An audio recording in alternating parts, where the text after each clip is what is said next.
Good evening. My name is Dan Terrace. I'm director of the International Center for Ethics, Justice, and Public Life, and I'm very happy to welcome you to our event tonight, From Ask Not to Yes We Can. I'm very gratified to see so many of you here tonight. I'm sorry if some of you are uncomfortable, but I think it's testament to the excitement of this moment in American history, and also the excitement of having one of the great figures of U.S. history of the last half century with us here tonight. So thank you all very much for being here. After the Declaration of Independence and the Constitution, inaugural addresses are perhaps the most sacred texts in American civil religion. The better angels of our nature, the only thing we have to fear is fear itself, pay any price, bear any burden. These watchwords of American life were all spoken by American presidents immediately following their oaths of office. In 2009, there's a special anticipation of the inaugural address of our 44th president. The historic circumstances of Barack Obama's election have fired the imaginations of people around the world. But there is, in addition, a heightened expectation of what President Obama will say. Part of this is just that Obama is a great speaker, of course. I don't think he won the presidency on the strength of his rhetoric. That honor goes to the disciplined and innovative management of his brilliantly run campaign. But he certainly saved his campaign with at least one great speech, the glittering commentary on race in American life delivered at Constitution Hall in Philadelphia on March 18, 2008. The title of that speech, by the way, A More Perfect Union, came from Abraham Lincoln's first inaugural address. Words matter. A president's policy choices are critical, of course, but equally important are the tone he sets, the image he projects, and the confidence that he instills. In 2009, Americans, to be sure, but also this time, millions of others around the globe, are eager to hear how Barack Obama will tackle the enormous challenges facing the country and the world. And words are the tools of leadership. Our guest of honor tonight will listen with particular concentration and with pride next Tuesday. For no one has contributed more to the art of presidential rhetoric in our time than Theodore C. Sorensen. From his seminal years as the alter ego of President John F. Kennedy to his role as an early advisor to Barack Obama's campaign, Ted Sorensen's words, his ideas, and his style have been deeply embedded in our public discourse and in our national consciousness. We at Brandeis have been particularly grateful to have come to know Ted Sorensen over the past 10 years. Since 1999, he has served as the founding chair of the advisory board for the International Center for Ethics, Justice, and Public Life, and it has been my privilege to work closely with him over that time and to benefit from his experience, his wisdom, his support, and yes, his superior gift for precision and concision. With his experience in the White House and his distinguished career as an international lawyer, Ted has accumulated a wealth of respect in the highest circles of the international community, and he has helped attract attention to the center and its advisory board, an outstanding group of individuals, out of respect for his ideas and his character. And that experience, by the way, in the White House and in the international community are chronicled splendidly in his book, Counselor, A Life on the Edge of History, which will, by the way, be for sale after the event, and Ted will be signing books afterwards, so please be sure to hang around for that opportunity. The Ethics Center is very pleased to co-sponsor this event tonight with two student groups, the Student Union and Gen Ed Now. Brandeis students have a well-earned reputation for activism and engagement, and they displayed this proudly during the 2008 campaign. It has been exciting and heartening to see these particular groups taking the lead in bringing major public figures to campus. With excitement building for next week's inaugural, it's only fitting that they should take the lead in mounting tonight's event. In a few minutes, I'll turn things over to Jonah Seligman, the president of Gen Ed Now, to introduce our guest of honor. But first, let's take a look back at some earlier January oratory from the Capitol steps.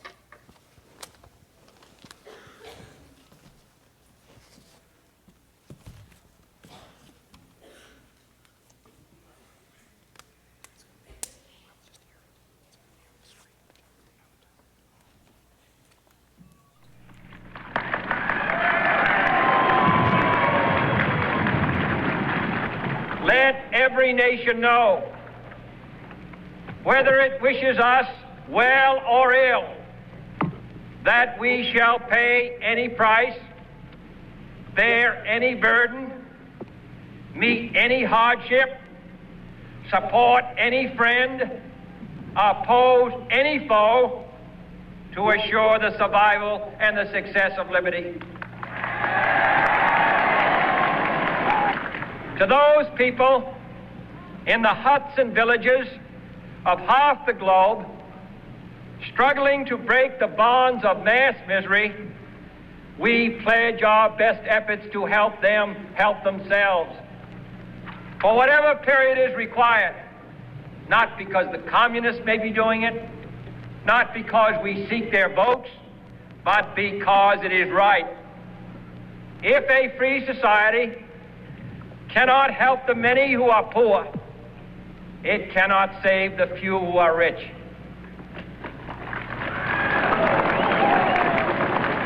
So let us begin anew, remembering on both sides that civility is not a sign of weakness, and sincerity is always subject to proof. Let us never negotiate out of fear, but let us never fear to negotiate.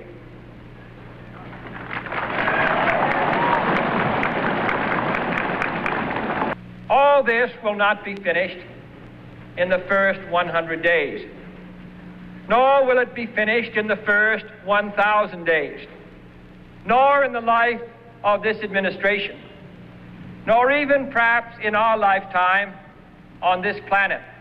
But let us begin.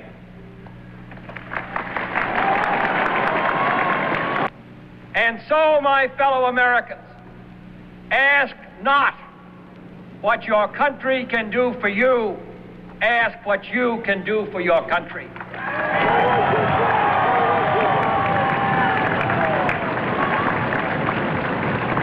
My fellow citizens of the world, ask not what America will do for you, but what together we can do for the freedom of man.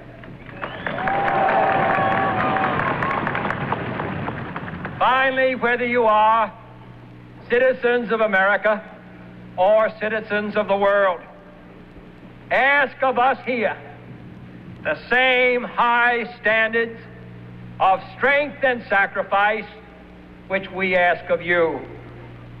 With a good conscience, our only sure reward, with history the final judge of our deeds, let us go forth to lead the land we love, asking his blessing and his help, but knowing that here on earth, God's work must truly be our own.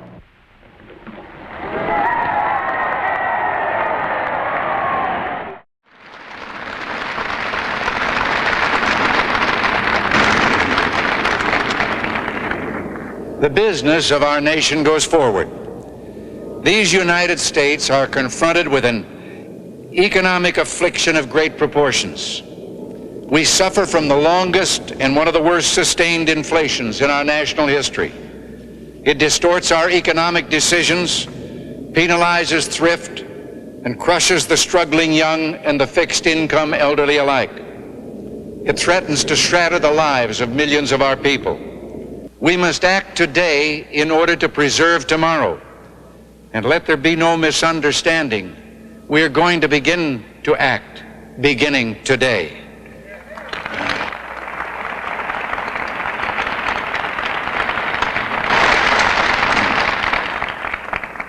The economic ills we suffer have come upon us over several decades.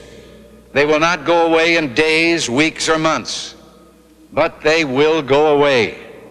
They will go away because we, as Americans, have the capacity now, as we've had in the past, to do whatever needs to be done to preserve this last and greatest bastion of freedom. In this present crisis, government is not the solution to our problem. Government is the problem.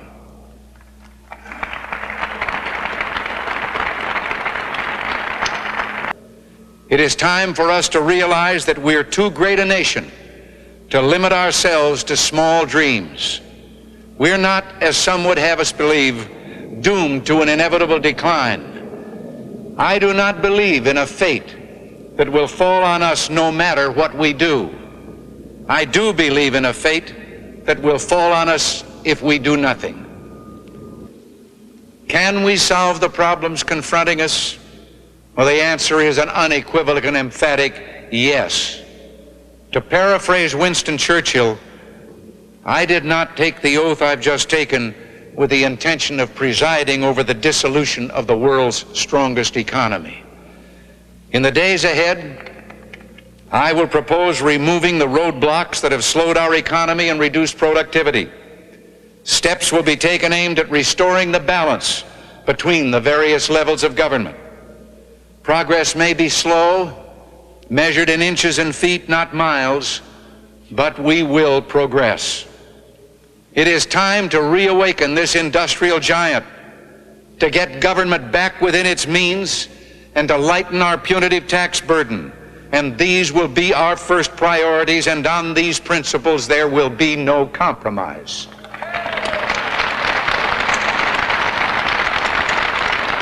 As for the enemies of freedom, those who are potential adversaries, they will be reminded that peace is the highest aspiration of the American people.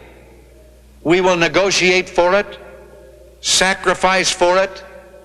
We will not surrender for it, now or ever.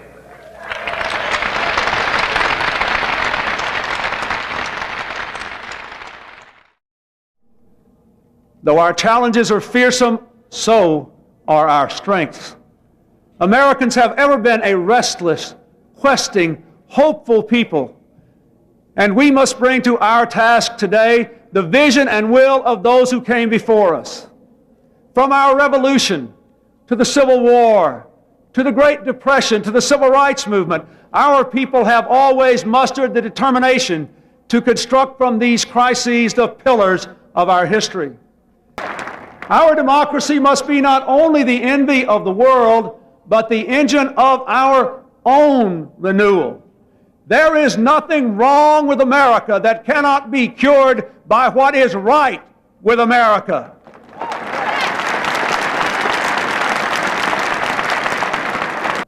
Anyone who has ever watched a child's eyes wander into sleep knows what posterity is.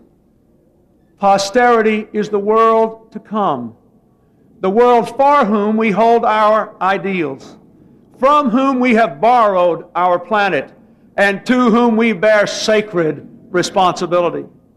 We must do what America does best, offer more opportunity to all, and demand more responsibility from all.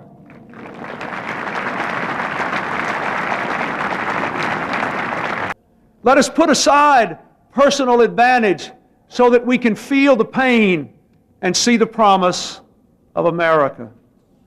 Let us resolve to make our government a place for what Franklin Roosevelt called bold, persistent experimentation, a government for our tomorrows, not our yesterdays. Let us give this capital back to the people to whom it belongs.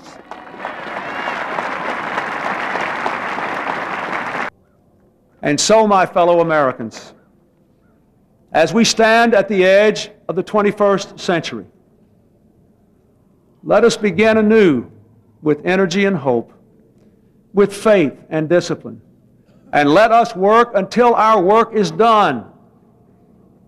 The Scripture says, "And let us not be weary in well-doing, for in due season we shall reap if we faint not." From this joyful mountaintop of celebration, we hear a call to service in the valley. We have heard the trumpets. We have changed the guard. And now, each in our own way, and with God's help, we must answer the call. Thank you, and God bless you all.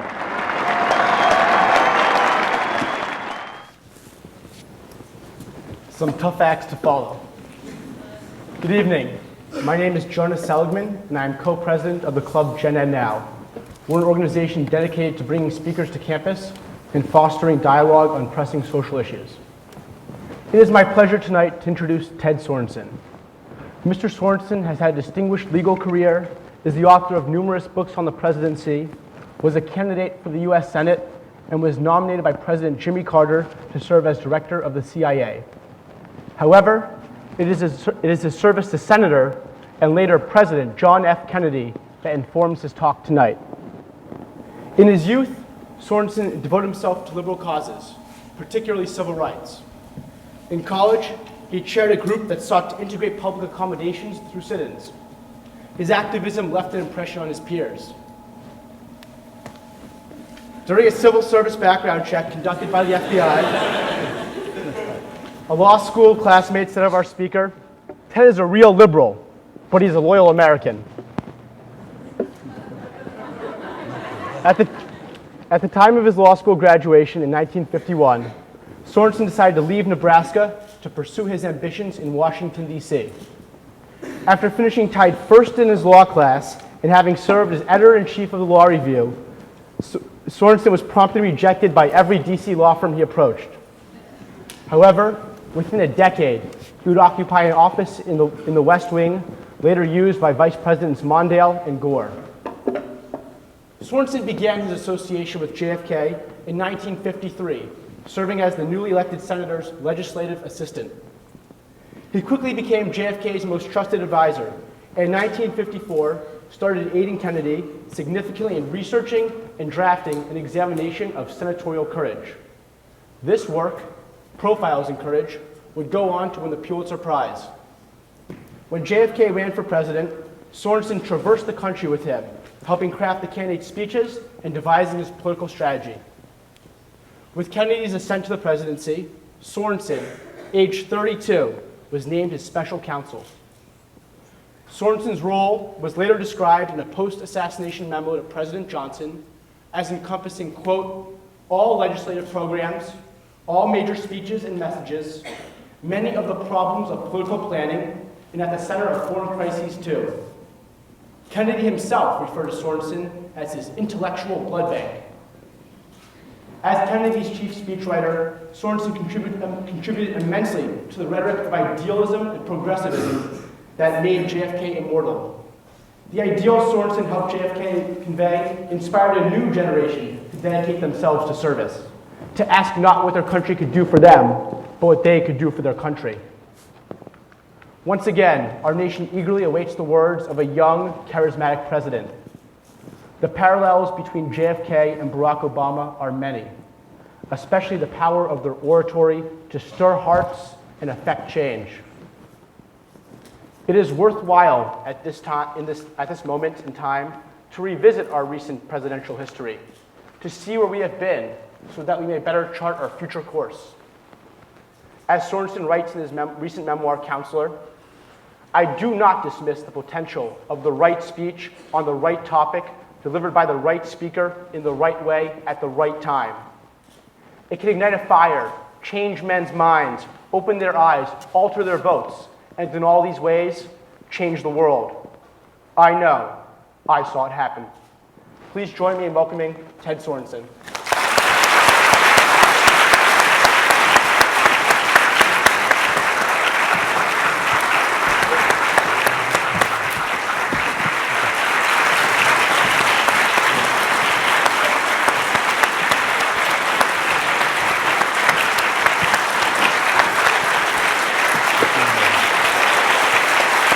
Good job.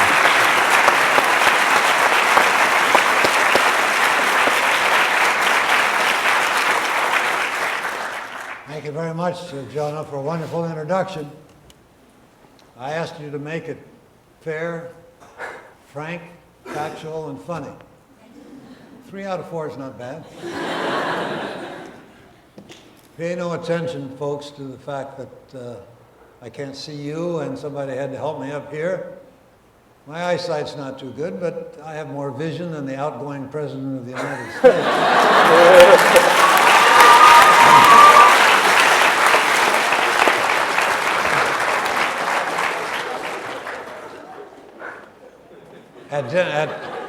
At dinner at dinner tonight with the two student organizations co-sponsoring this event, I told them a little bit about my father, who at the age of 38, 80 years ago, at the time of my birth, was elected the Reform Attorney General of Nebraska.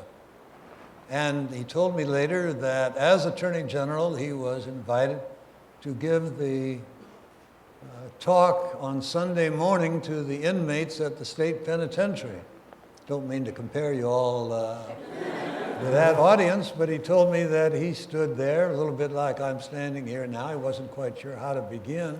He couldn't say, "My friends," he didn't want to admit to knowing any of them. He thought saying "ladies and gentlemen" was stretching it a little bit. He thought if he said "my fellow citizens," that would only be rubbing in the fact that he had taken away the citizenship rights of some of them. So finally he just began, as I do now. I'm glad to see so many of you here. But that wasn't right either.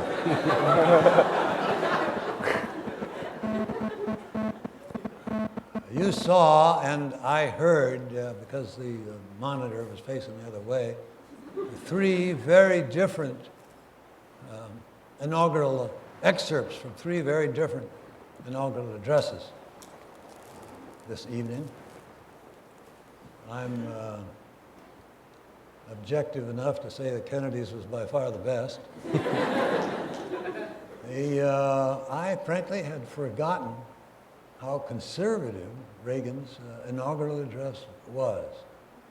I don't approve of that because I think that the inaugural address is not a time for a party campaign speech. Kennedy made not one comment about the Republicans and no mention, or certainly no derogatory mention, of his Republican predecessor. I was also struck by the fact that Reagan, in his very first paragraph, talked about business, and in his final paragraph, at least of the excerpt, was talking about the need for American industry. And from start to finish, that excerpt, or collection of excerpts, was about business, about the economy, about more wealth, about material, which Kennedy did not mention at all in his inaugural address. Business, of course, is important to this country, but since the Christmas season is not so far behind us, I would have recommended to Mr. Reagan's speechwriters, one of whom, Peggy Noonan, is a brilliant speechwriter.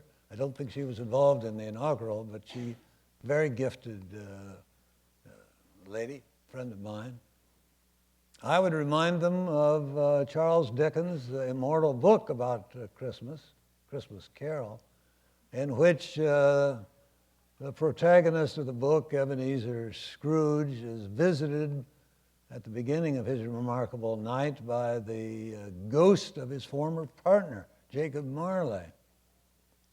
And he's astonished that Marley is lugging a chain, as I recall, made out of cash boxes and ledgers and all the tools of trade, and surprised that Marley has been punished in the afterlife, Scrooge says, "But you were always a good man of business, Jacob."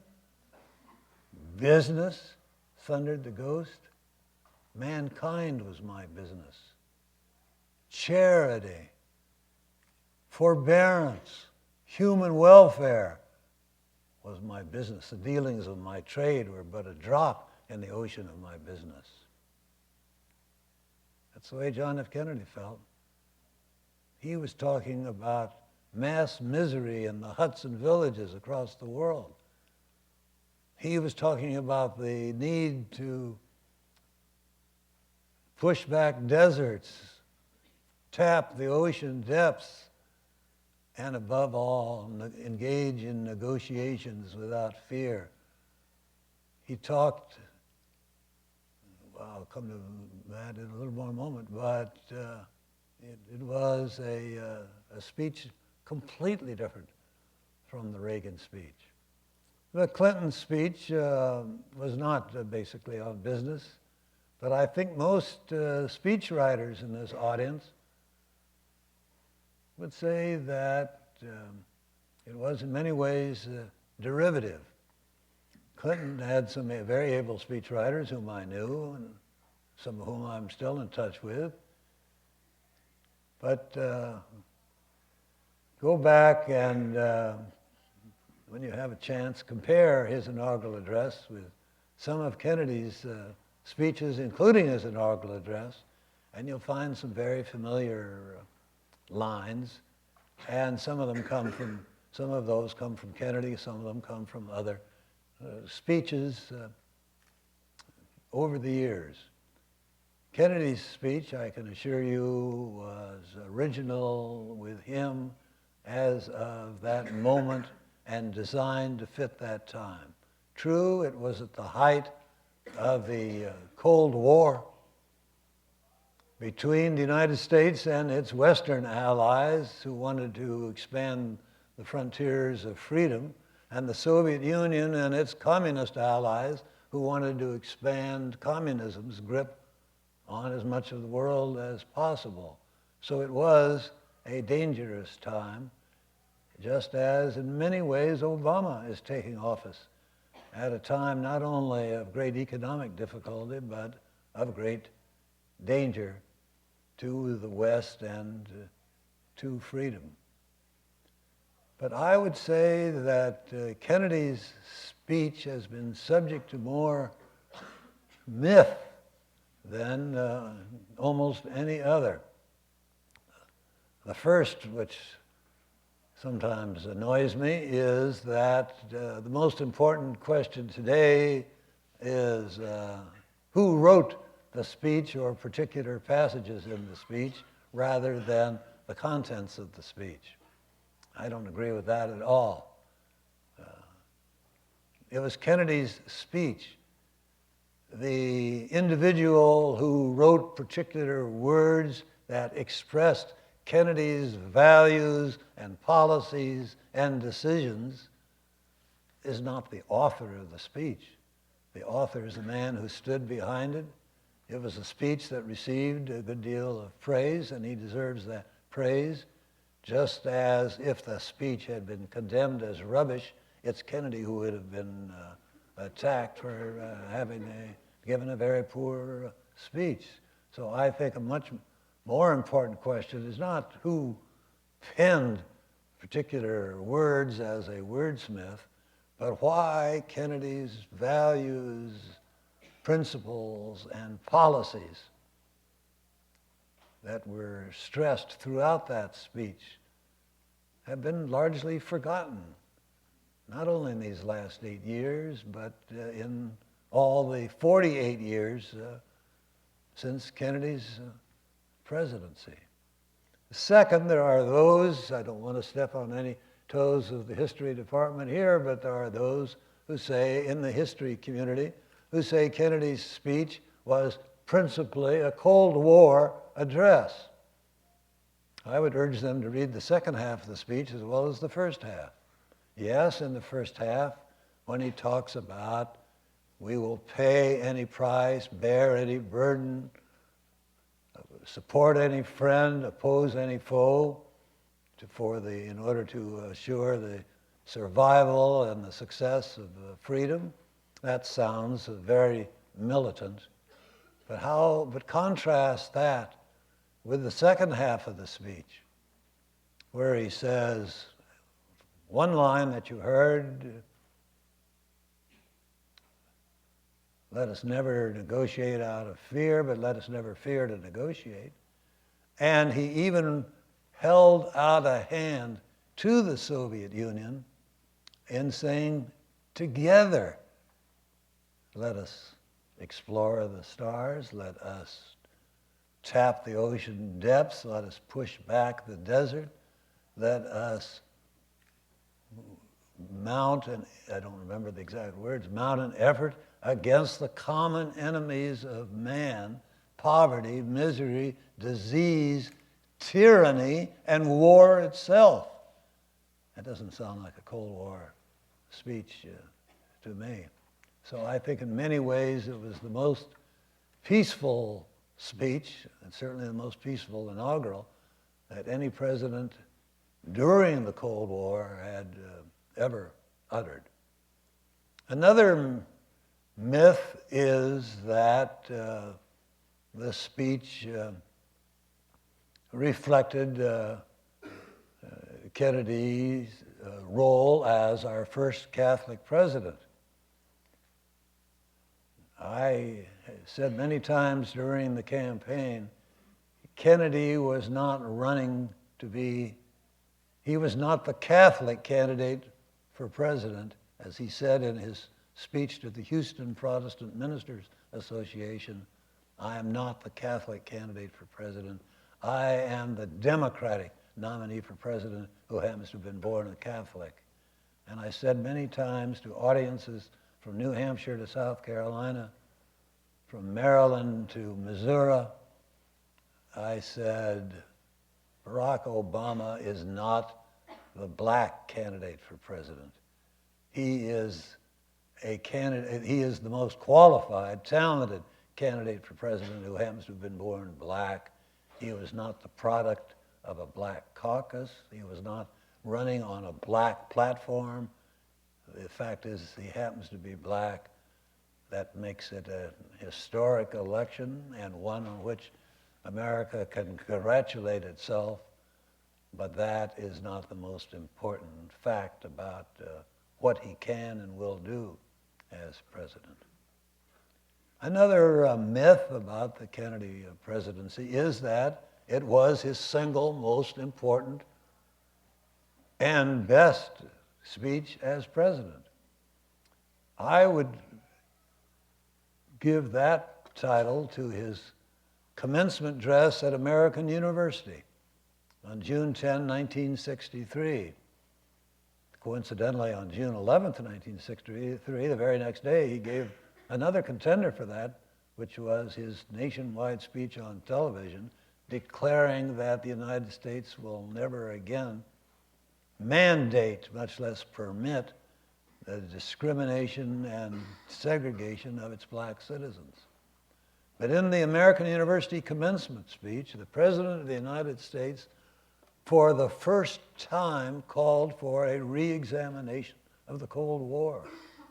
For the first time, called for a re-examination of our relations with the Soviet Union, pointing out, as no one had pointed out, that the Soviet Union sacrificed some 22, 23 million citizens to the Nazi war machine in World War II. And Soviet Chairman Khrushchev heard that, and he said no other American ever noted what we went through in World War II. Other nations, other groups who were, sad to say, victims of the Nazis have received all the attention, and we haven't. And that helped change his attitude toward sitting down with the Americans for the first step toward arms control, the Limited Nuclear Test Ban Treaty, later that summer. That was a speech that was truly eloquent and that truly made a difference in policy, because that treaty was signed and became the first step toward arms control in the nuclear age. Another myth is that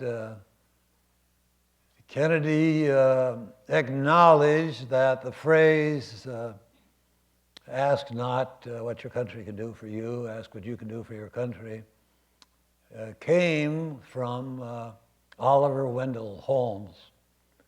The fact is, there were several people who supposedly had made that statement or a very similar statement. Holmes was one of them. Warren G. Harding, who was not a high-ranked president, was supposedly one of them. I can't remember all the obscure people who supposedly had written that or something very much like that.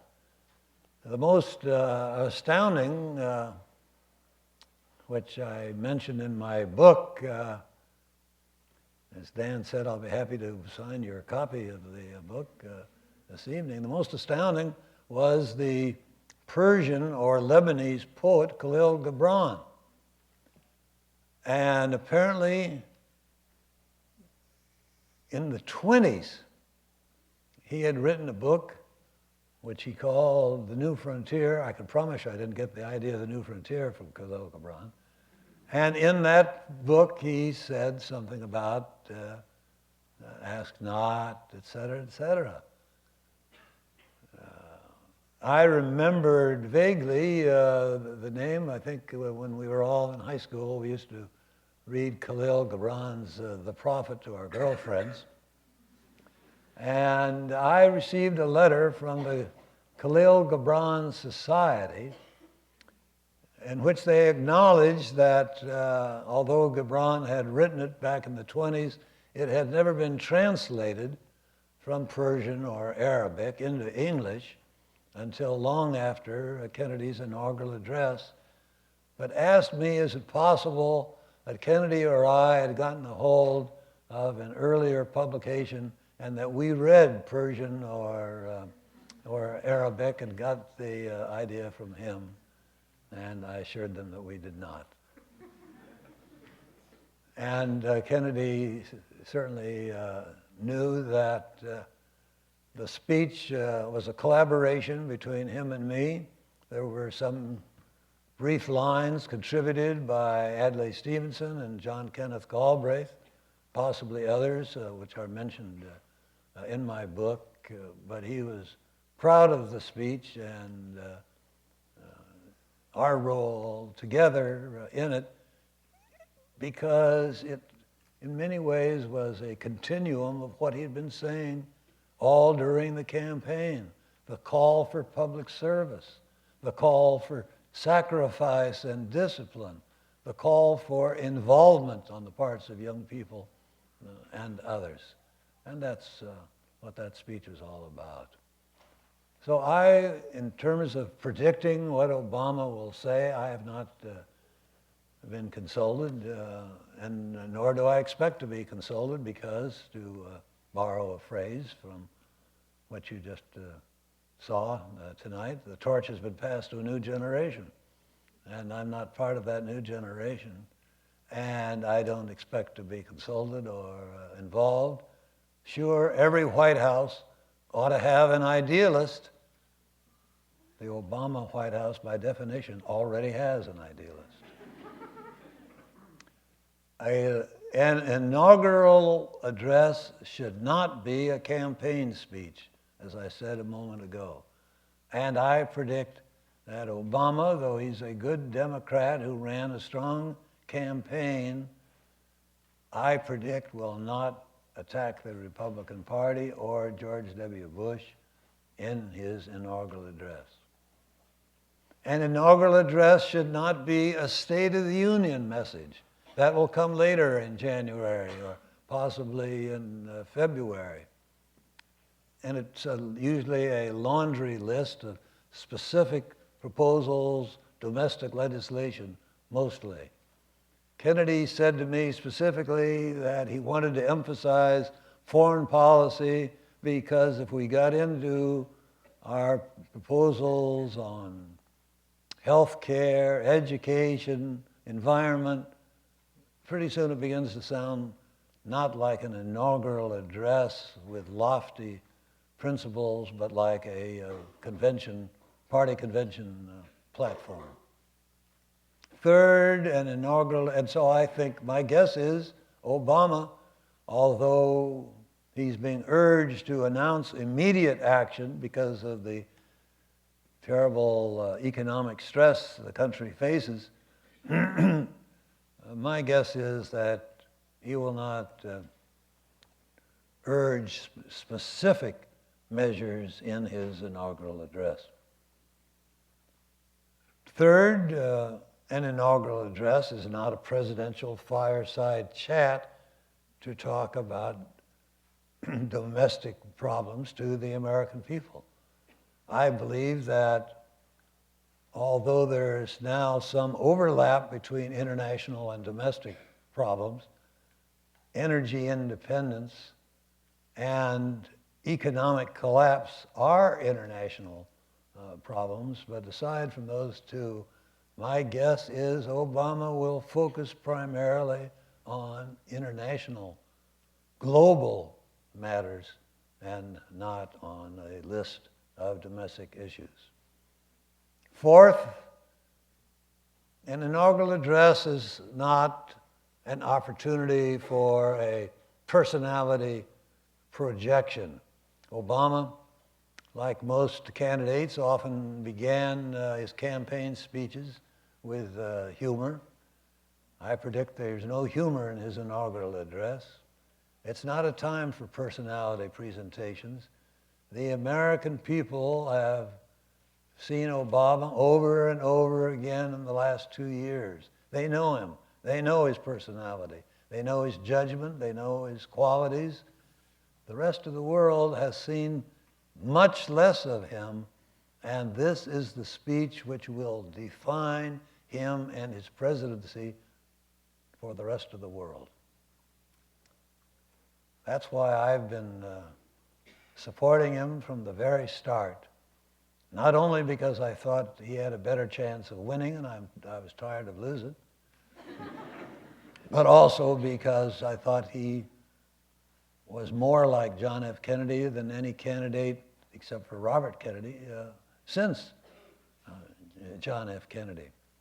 So it's unfortunate that no one here or anywhere else tuned in to the Democratic Convention in Denver on the second full day, Tuesday, at 5:30 Eastern Time, when they introduced me, told me to keep it to 3 minutes.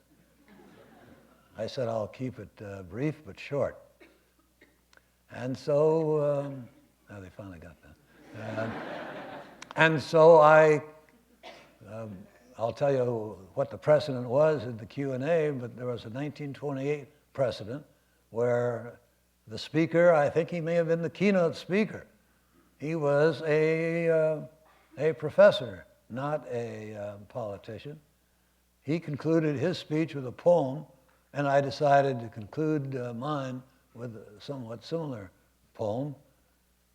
If you are a true fan, you can contact my secretary, and she'll give you the link to the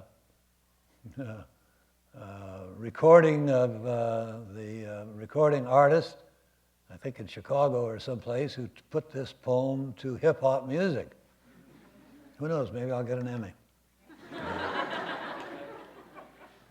And here's how it went. This year, my friends, the fates will try us, away with thoughts of fear and bias. We have the man we need at last, to embrace the future, not the past, to dispel 8 years of pain and shame. Barack Obama is his name. Call the roll. Call the roll. Thank you very much.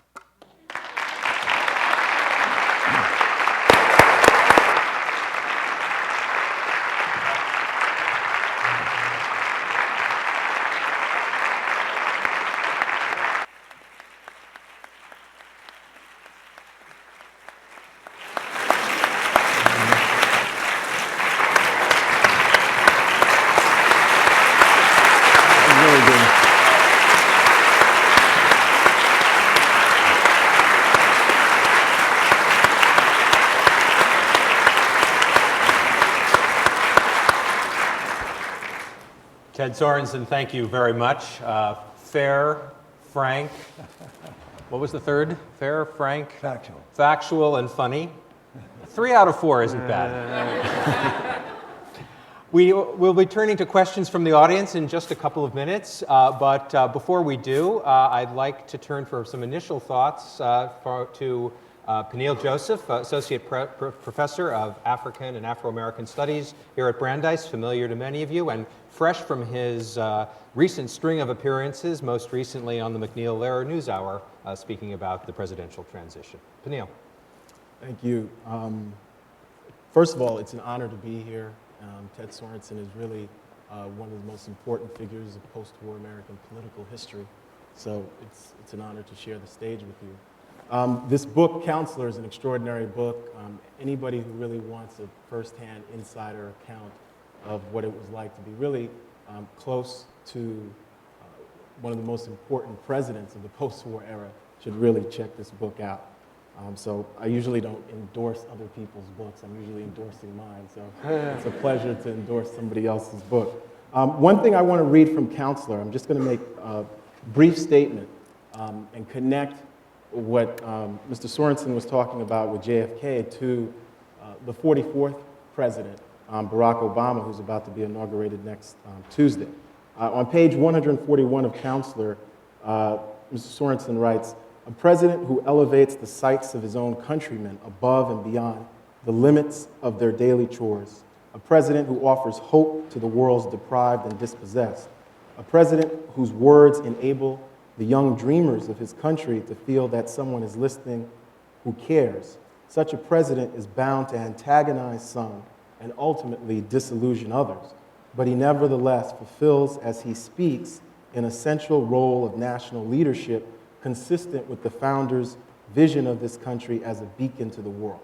I think that's an extraordinary paragraph, and one of the things I want to, my response, and I want to open this up to Mr. Sorensen as well, is that I think the best American presidents have really asked the nation to really look beyond its current paradigm and its current framework.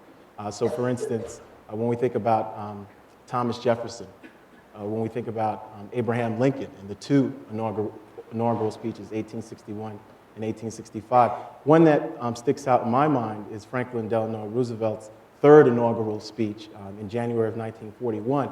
And one part of that speech that sticks out to me is when Roosevelt talks about the integrity of our democracy. And JFK in 1961 really talks about that integrity of American democracy. So when we think about ask not to yes we can, I think this past year what was so extraordinary about the Barack Obama campaign is the way in which Obama really attempted, successfully I believe, to reinvigorate this notion of small d democracy. This notion that our democracy is flawed, is imperfect, but even that speech in March of 2008 toward a more perfect union, our democracy holds out the hope that it can become better, that it has unlimited possibilities. And a president who really calls upon that fact or crucial aspect of American democracy is really bound to be accused of peddling dreams and hopes that are false. But in fact, I believe historically the president who really has called upon the nation's better angels, to paraphrase Abraham Lincoln, is the president who's really been most effective in transforming America at times of crisis. Thanks, Peniel. Maybe if I... Yeah, can I, sure, you want to respond to that and then I'll... Well, first, I agree with every word that Peniel has said, and I want to kind of turn it on its head and say that, strange as it may sound coming from me, I think Obama's election was really made possible by George W. Bush. I think for a liberal Democrat to be elected, and an African American at that, could only have happened if this country had, had happened when and because this country was led into the depths of despair by his predecessor. Last night, I spoke in New York at a small gathering for another book, not either mine or yours, sorry. And I noted that in the morning paper, there was talk about a monument for George W. Bush. I don't want to turn this into a partisan gathering, But I reminded that audience, those of you who have been in London, if you go into the magnificent St. Paul's Cathedral, you will see inscribed on the floor in Latin, so I can't quote it. In Latin, it says, "If you seek his monument, look around you." If you seek George W. Bush's monument, look around you. An economy that's in shambles, a reputation in the world that's been shattered, a constitution that's in tatters, public confidence in our economy, even in our government, at the lowest level in history. That's the monument to George W. Bush, and that's what made possible the election of Obama. Jonas Seligman, can I turn to you? Your generation, represented by many of you and many of your classmates here in the audience tonight, are widely credited with being one of the major forces behind Barack Obama's victory. What are the prospects that you see for the reinvigoration of the small d democracy that Professor Joseph was just talking about, and the engagement of your generation in politics, from which many young people have been turning away in recent years? Do you see a change in the coming months and years? Sure. Well, I think you have to start with, as Mr. Sorensen said, Bush's administration. George Bush is the first president whose administration many of my generation, it's the first presidency that many of my generation have experienced for its entirety. And I think it's fair to say many of us are deeply disappointed with its course. So young people are craving new leadership, idealism, and then Obama comes along, he's young, he doesn't look like most politicians, he doesn't sound like most politicians, he plays basketball, hangs out with Bruce Springsteen, he's cool, and I think that you'll see a similar call to service. I think young people are looking for that in Obama. People are hoping that he'll say that in his inauguration, similar to inaugural address, as JFK did. And I think you'll see a resurgence in public service in my generation. I think we'll take questions from the audience. If I can see, Dan, are you on the job with the microphone? Great. So if we can see hands and see if we can, in this crowd, if we can get the microphone into your hands. If you could identify yourself when you pose your question, and keep your question brief in the tradition of Theodore C. Sorensen. Brief but short. You got it.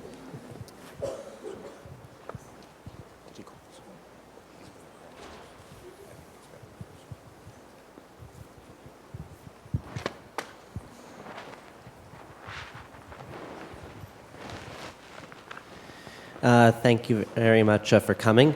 My name is Zachary Aronow, class of 2009. Mr. Sorensen, given your work crafting speeches and working on Kennedy, and which, of course, you're battling not only you're not only providing to the American people, but also to the general media. Yeah, I'm just curious as to how today's media has impacted what we expect from our politicians, and what we should expect and what we should expect from them. And to tell you the truth, I'm also kind of wondering how Kennedy would have handled the 24-hour news cycle and the wide range of punditocracy that we've seen Barack Obama manage to handle so far. So basically, how's today's media impacted today's politics as you've known it and as we know it? That's a good question, and it's really two questions. The first, Kennedy and I both liked journalists. He had briefly been a journalist covering the San Francisco Convention where the UN was born, because journalists are people who care about public policy and the fate of the country and are intelligent about it. But after Vietnam, Watergate, and this series of disappointments in the presidencies, too many Washington journalists got into they wanted to be Woodward and Bernstein investigators, gotcha, type journalists and scrutinizing whatever presidents and candidates did, and frankly, I think kept some good people from running for office. I think it's wonderful that somebody as talented as Barack Obama, who could have been making big money in a big Chicago law firm, was willing to put all that aside to engage in what I can assure you is the most difficult, exhausting activity on earth, and that's the pursuit of the American presidency. Second, in terms of the 24/7 news cycle with so many hundreds of outlets, when you count the bloggers and all the rest, there are no secrets anymore. There's nothing confidential in Washington anymore. I have spoken many times about the Cuban Missile Crisis, and I can tell you that when you read in my book tonight, I hope, the first meeting that Kennedy convened of what we would later call the XCOM, that first meeting, he urged all of us to keep totally secret the fact that we knew about the missiles, because the Russians didn't know that we knew, and therefore once they knew, they would probably take some kind of preemptive action, possibly a military strike, or possibly a speech by Khrushchev using the weapons in place for nuclear blackmail. So he said to us, keep your engagements, keep your speaking schedules, keep your social parties going. Don't have a lot of limousines piled up in front and back of the White House so they know emergency meetings are going on.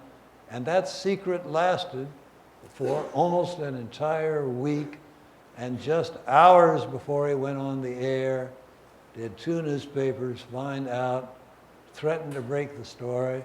Kennedy called one, Bundy, the national security advisor, called the other, said, please wait until the president speaks to the public so that the public and the Soviets and the world can hear our response in context, in full, because if we had to decide that first day,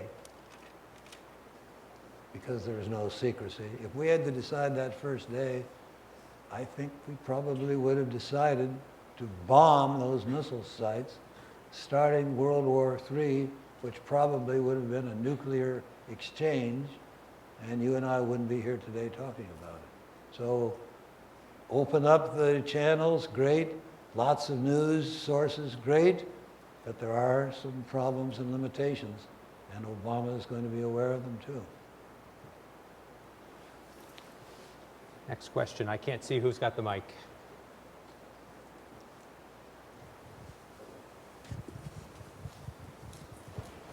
I'm going to have to count on you with the mics to get it into the hands of people who have their hands up. Mr. Sorensen,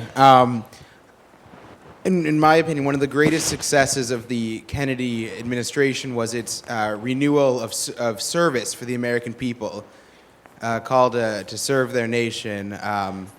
It was epitomized in the speech and then later the Peace Corps. Barack Obama has echoed largely that same call in some of his speeches.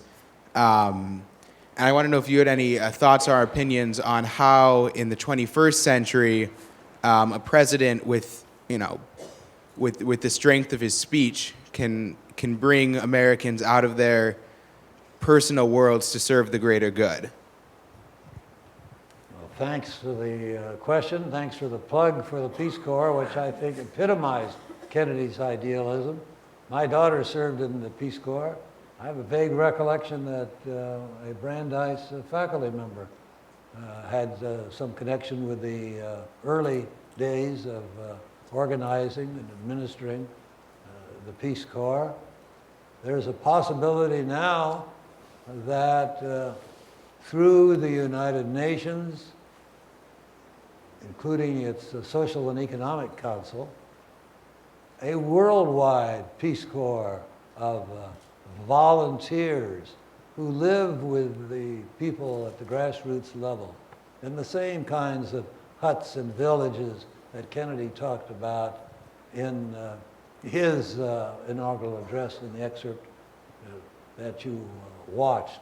Whether it will be that particular approach, whether Obama will prefer some other form of volunteerism, public service, I don't know, but I'm confident from a speech that he gave during the campaign out in Iowa that volunteerism and public service will be an important theme of his administration, and it wouldn't surprise me if it were a theme of his inaugural. And you're right, Ted, Brandeis has had a part in this from the beginning. The faculty member you refer to was American Studies Professor Emeritus Larry Fuchs, who was the first director of the Peace Corps in the Philippines. And of course, Brandeis alumnus Eli Siegel, the late Eli Siegel class of 1964, was a prime mover behind national service efforts during the Clinton administration. Yes. So I would expect to see Brandeis students and alumni actively engaged in any national service efforts that come out of an Obama administration as well.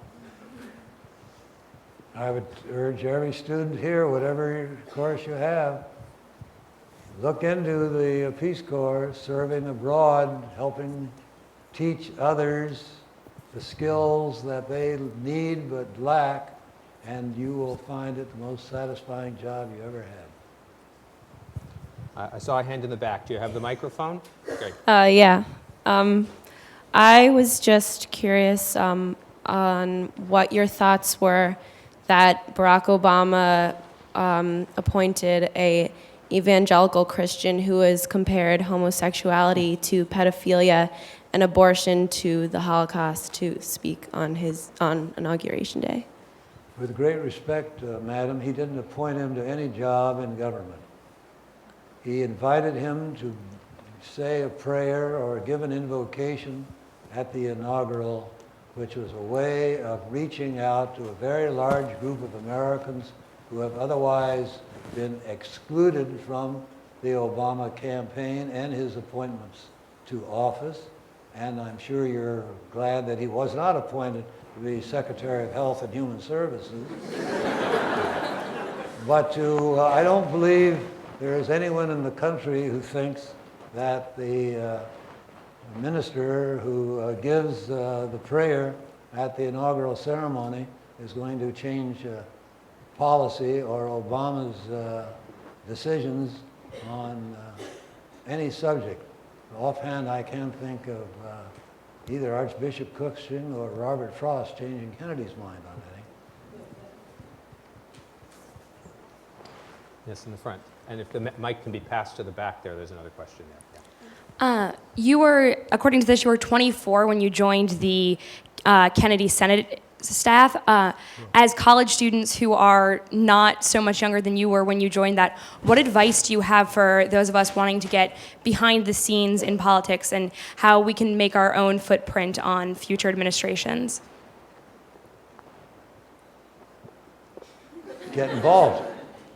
Get involved. You're like the minister who said, please, Lord, let me win the lottery. I'll give money to the church. And finally, a voice comes down from the heavens, for God's sakes, buy a ticket. Get involved in politics. Join a campaign of a candidate for any office, local office, state office, national office.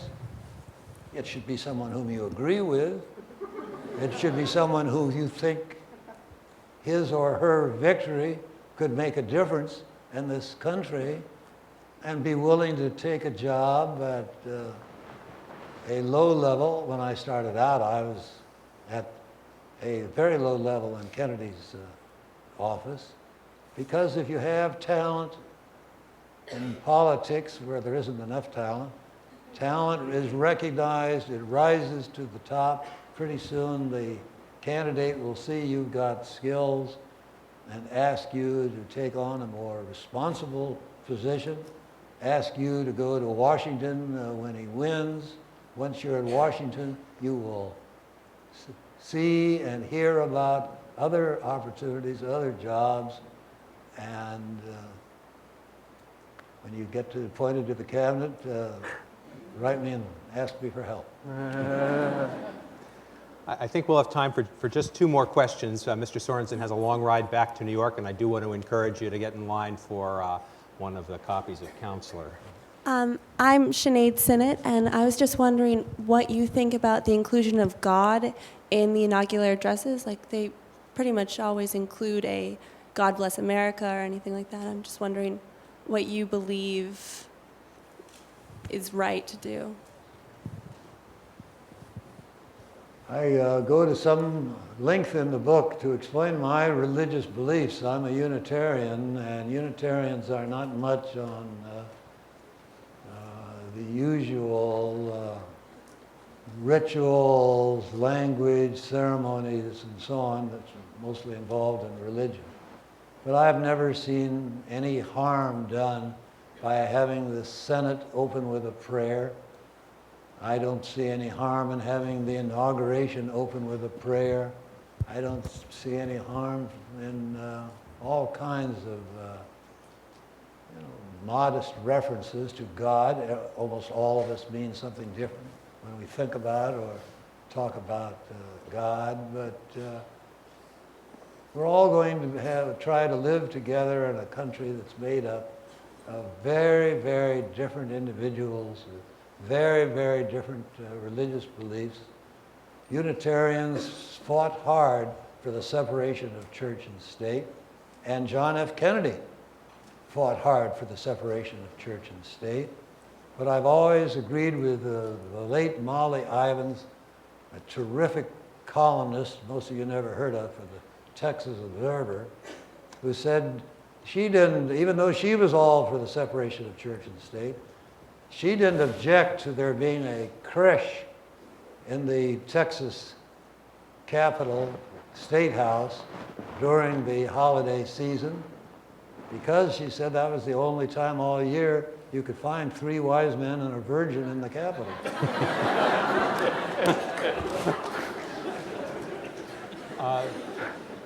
Before we take the last question, Neil Joseph, do you have any other final thoughts? Yeah, final thoughts. In terms of what Mr. Sorensen said before about George Bush and connecting that with the Obama presidency, I do believe that's true, but I think there's also a very positive side to it in this sense that I believe this past election wasn't a negative response. When Democrats are angry and negative, they lose.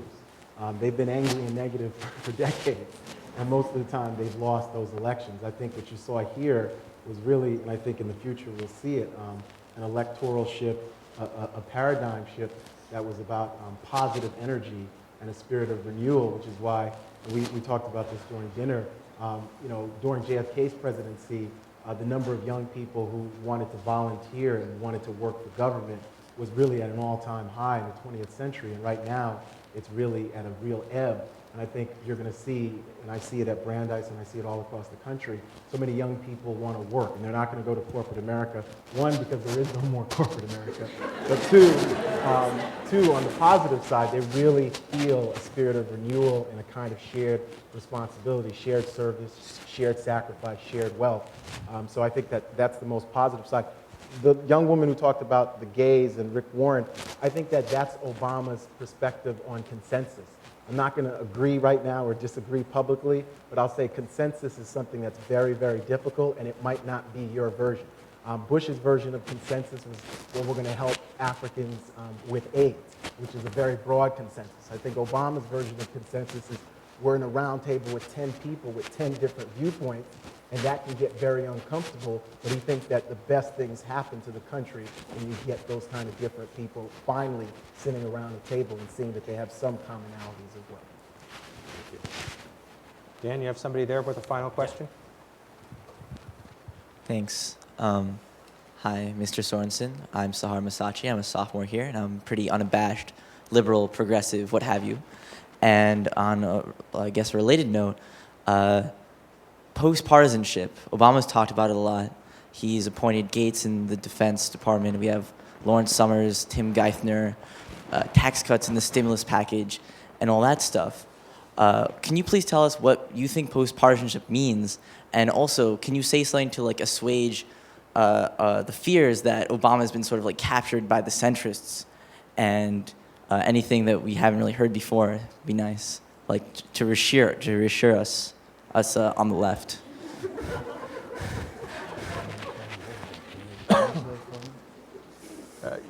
Can you just reiterate a little bit of that, please?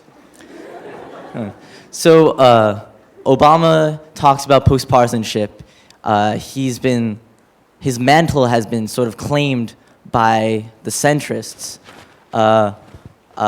He's done some pretty conservative things, such as tax cuts and the stimulus.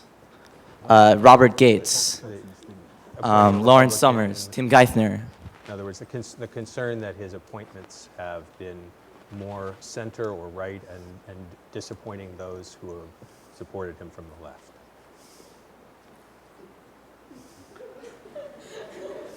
The question. What is post-partisanship? This goes a little bit back to what Professor Joseph was saying about Democrats always having a negative attitude.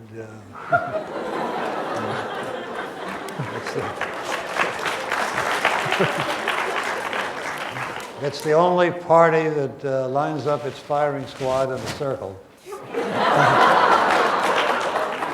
So let's give the man a chance, a little time. After all, Secretary of Defense Gates is the only Secretary of Defense in history who said that a lot of the money now spent on the military ought to be spent on diplomacy, the Peace Corps, and other peace actions. A lot of the so-called centrists that Obama has included as part of his policy of inclusiveness, that's how people get elected in this country, and I want to see him re-elected, and I'm not going to second guess him now.